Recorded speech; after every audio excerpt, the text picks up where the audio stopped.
దేవుని చిత్తము వలన క్రీస్తు యేసు అపోస్తులుడైన పౌలు ఎఫెసులోనున్న పరిశుద్ధులను క్రీస్తు యేసునందు విశ్వాసులునైన వారికి శుభమని చెప్పి వ్రాయినది. మన తండ్రి అయిన దేవుని నుండియు ప్రభువైన యేసుక్రీస్తు నుండియు మీకు కృపయు సమాధానమును కలుగునుగాక. మన ప్రభువైన యేసుక్రీస్తు యొక్క తండ్రియగు దేవుడు స్తుతింపబడునుగాక. ఆయన క్రీస్తునందు పరలోక విషయములలో ఆత్మ సంబంధమైన ప్రతి ఆశీర్వాదమును మనకనుగ్రహించెను. ఎట్లనగా తన ప్రియుని యందు తాను ఉచితముగా మనకనుగ్రహించిన తన కృపామహిమకు కీర్తి కలుగునట్లు తన చిత్త ప్రకారమైన దయాసంకల్పము చొప్పున యేసుక్రీస్తు ద్వారా తనకు కుమారులనుగా స్వీకరించుటకై మనలను ముందుగా తన కోసము నిర్ణయించుకొని మనము తన ఎదుట పరిశుద్ధులమును నిర్దోషులమునై ఉండవలనని జగత్తు పునాది వేయబడక మునిపే ప్రేమ చేత ఆయన క్రీస్తులో మనలను ఏర్పరచుకునెను.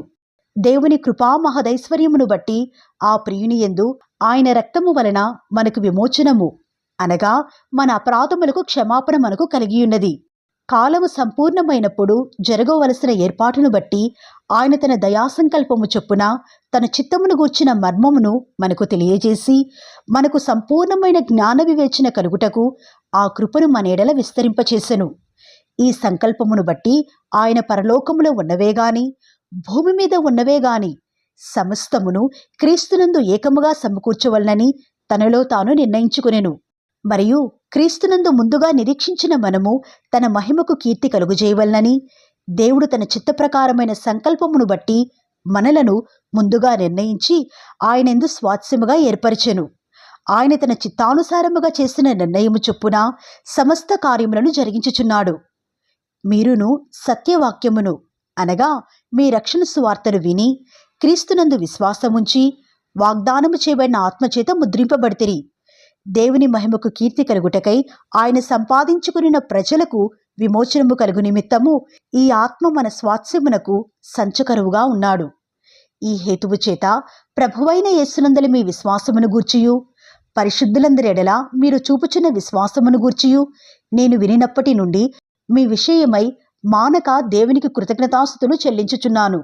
మరియు మీ మనోనేత్రములు వెలిగింపబడినందున ఆయన మిమ్మును పిలిచిన పిలుపు వల్లనైనా నిరీక్షణ ఎట్టిదో పరిశుద్ధులలో ఆయన స్వాస్యం యొక్క మహిమైశ్వర్యం ఎట్టిదో ఆయన క్రీస్తునందు వినియోగపరచిన బలాతిశయమును బట్టి విశ్వసించు మనయందు ఆయన చూపుచున్న తన శక్తి యొక్క అపరిమితమైన మహత్యం ఎట్టిదో మీరు తెలుసుకునవలనని మన ప్రభువైన యేసుక్రీస్తు యొక్క దేవుడైన మహిమాస్వరూపియగు తండ్రి తన్ను తెలుసుకునుట యందు మీకు జ్ఞానమును ప్రత్యక్షతయును గల మనస్సును అనుగ్రహించినట్లు నేను నా ప్రార్థనల యందు మిమ్మును గూర్చి విజ్ఞాపన చేయుచున్నాను.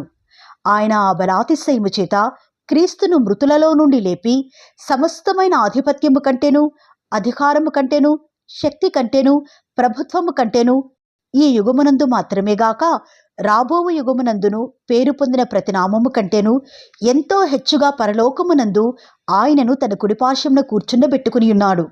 మరియు సమస్తమును ఆయన పాదముల క్రింద ఉంచి సమస్తముపైన ఆయనను సంఘమునకు శిరస్సుగా నియమించెను. ఆ సంఘము ఆయన శరీరము. సమస్తమును పూర్తిగా నింపుచున్న వాని సంపూర్ణతయే ఉన్నది.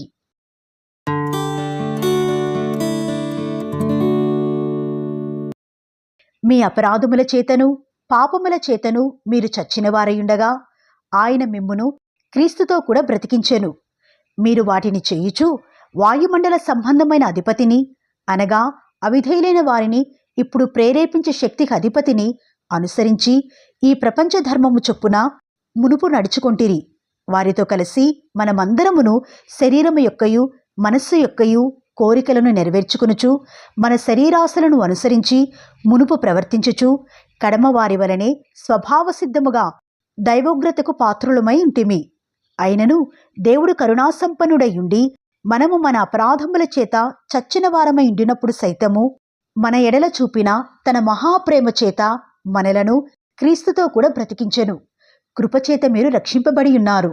క్రీస్తు యేసునందు ఆయన మనకు చేసిన ఉపకారము ద్వారా అత్యధికమైన తన కృపామహదైశ్వర్యమును రాబోవు యుగములలో కనపరచు నిమిత్తము క్రీస్తు యేసునందు మనలను ఆయనతో కూడా లేపి పరలోకమందు ఆయనతో కూడా కూర్చుండబెట్టెను. మీరు విశ్వాసము ద్వారా కృపచేతనే రక్షింపబడి ఉన్నారు. ఇది మీ వలన కలిగినది కాదు, దేవుని వరమే. అది క్రియల వలన కలిగినది కాదు గనుక ఎవడునూ అతిశయపడ వీలులేదు.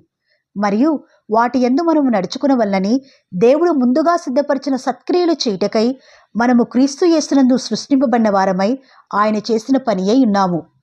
కాబట్టి మునుపు శరీర విషయంలో అన్యజనులై ఉండి శరీరమందు చేతితో చేయబడిన సున్నతి గల వారు అనబడిన వారి చేత సున్నతి లేని వారనబడిన మీరు ఆ కాలమందు ఇశ్రాయేలుతో సహపౌరులు కాక పరదేశులను, వాగ్దాన నిబంధనలు లేని పరజనులను, నిరీక్షణ లేని వారును, లోకమందు దేవుడు లేని వారునయ్యుండి క్రీస్తుకు దూరస్థులై ఉంటిరని మీరు జ్ఞాపకము చేసుకొనుడి. అయినను మునుపు దూరస్థులైన మీరు ఇప్పుడు క్రీస్తు యేసునందు క్రీస్తు రక్తము వలన సమీపస్థులై ఉన్నారు. ఆయన మన సమాధానమయుండి మీకును మాకును ఉండిన ద్వేషమును అనగా విధిరూపకమైన ఆజ్ఞలు గల ధర్మశాస్త్రమును తన శరీరమందు కొట్టివేయుట చేత మధ్య గోడను పడగొట్టి మన ఉభయులను ఏకము చేసెను. ఇట్లు సంధి చేయుచు ఈ ఇద్దరిని తన యందు ఒక్క నూతన పురుషునిగా సృష్టించి తన శిలువ వలన ఆ ద్వేషమును సంహరించి దాని ద్వారా వీరిద్దరిని ఏకశరీరముగా చేసి దేవునితో సమాధానపరచవల్లని ఈలాగు చేసెను గనుక ఆయనే మనకు సమాధానకారకుడై ఉన్నాడు. మరియు ఆయన వచ్చి దూరస్థులైన మీకును సమీపస్థులైన వారికిని సమాధాన సువార్తను ప్రకటించెను. ఆయన ద్వారానే మనము ఉభయులము ఒక్క ఆత్మయందు తండ్రి సన్నిధికి చేరగలిగి ఉన్నాము. కాబట్టి మీరిక మీదట పరజనులను పరదేశులునై ఉండక పరిశుద్ధులతో ఏకపట్టణస్థులను దేవుని ఇంటివారునై ఉన్నారు.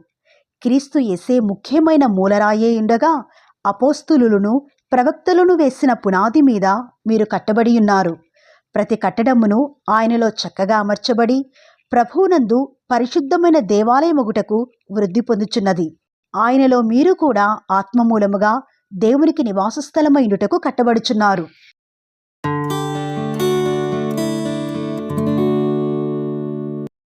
ఈ హేతువు చేత అన్యజనులైన మీ నిమిత్తము క్రీస్తు యేసు యొక్క ఖైదీనైన పౌలను నేను ప్రార్థించుచున్నాను. మీ కొరకు నాకు అనుగ్రహింపబడిన దేవుని కృప విషయమైన ఏర్పాటును గూర్చి మీరు వినియున్నారు. ఎట్లనగా క్రీస్తు మర్మము దేవదర్శనము వలన నాకు తెలియపరచబడినదను సంగతిని గూర్చి మునుపు సంక్షేపముగా వ్రాసితిని. మీరు దానిని చదివిన ఎడల దానిని బట్టి ఆ క్రీస్తు మర్మమును గూర్చి నాకు కలిగిన జ్ఞానము గ్రహించుకొనగలరు. ఈ మర్మం ఇప్పుడు ఆత్మమూలముగా దేవుని పరిశుద్ధులకు అపోస్తులులకును ప్రవక్తలకును బయలుపరచబడి ఉన్నట్టుగా పూర్వకాలముల యందు మనుషులకు తెలియపరచబడలేదు. ఈ మర్మమేదనగా అన్యజనులు సువార్త వలన క్రీస్తు యేసునందు యూదులతో పాటు సమాన వారసులను, ఒక శరీరమందలి సాటి అవయవములను వాగ్దానములో పాలివారులనై ఉన్నారనున్నదియే. దేవుడు కార్యకార్యకు తన శక్తిని బట్టి నాకు అనుగ్రహించిన కృపావరము చొప్పున నేను ఆ సువార్తకు పరిచారకుడనైతిని. దేవుడు మన ప్రభువైన క్రీస్తు యేసునందు చేసిన నిత్య సంకల్పము చొప్పున పరలోకముల ప్రధానులకును అధికారులకును సంఘము ద్వారా తన యొక్క నానా విధమైన జ్ఞానము ఇప్పుడు తెలియపరచబడవలని ఉద్దేశించి శోధింపశక్యము కాని క్రీస్తు ఐశ్వర్యమును అన్యజనులలో ప్రకటించుటకును సమస్తమును సృష్టించిన దేవుని యందు పూర్వకాలము నుండి మరుగయ్యున్న ఆ మర్మమును గూర్చిన ఏర్పాటు ఎట్టిదో అందరికీ తేటపరచుటకును పరిశుద్ధులందరిలో అత్యల్పుడనైన నాకు ఈ కృప అనుగ్రహించెను. ఆయన ఎందలి విశ్వాసము చేత ధైర్యమును నిర్భయమైన ప్రవేశమును ఆయనను బట్టి మనకు కలిగి ఉన్నవి. కాబట్టి మీ నిమిత్తమై నాకు వచ్చిన శ్రమలను చూచి మీరు అధైర్యపడవద్దని వేడుకొనుచున్నాను. ఇవి మీకు మహిమకరములై ఉన్నవి. ఈ హేతువు చేత పరలోకమునందును భూమి మీదను ఉన్న ప్రతి కుటుంబము ఏ తండ్రిని బట్టి కుటుంబమని పిలువబడుచున్నదో ఆ తండ్రి ఎదుట నేను మోకాళ్ళూని మీరు అంతరంగ పురుషుని యందు శక్తి కలిగి ఆయన ఆత్మ వలన బలపరచబడినట్లుగాను క్రీస్తు మీ హృదయములలో విశ్వాసము ద్వారా నివసించినట్లుగాను తన మహిమైశ్వర్యము చొప్పున మీకు దయచేయవలననియు మీరు దేవుని సంపూర్ణత యందు పూర్ణులగునట్లుగా ప్రేమ యందు వేరుపారి స్థిరపడి సమస్త పరిశుద్ధులతో కూడా దాని వెడల్పు, పొడుగు, లోతు, ఎత్తు ఎంతో గ్రహించుకునుటకును జ్ఞానమునకు మించిన క్రీస్తు ప్రేమను తెలుసుకునుటకును తగిన శక్తిగలవారు కావాలననియు ప్రార్థించుచున్నాను. మనలో కార్యసాధకమైన తన శక్తి చొప్పున మనము అడుగు వాటి కంటేను ఊహించు వాటి కంటేను అత్యధికముగా చేయ శక్తిగల దేవునికి క్రీస్తు యేసు మూలముగా సంఘములో తరతరములు సదాకాలము మహిమ కలుగునుగాక. ఆమేన్.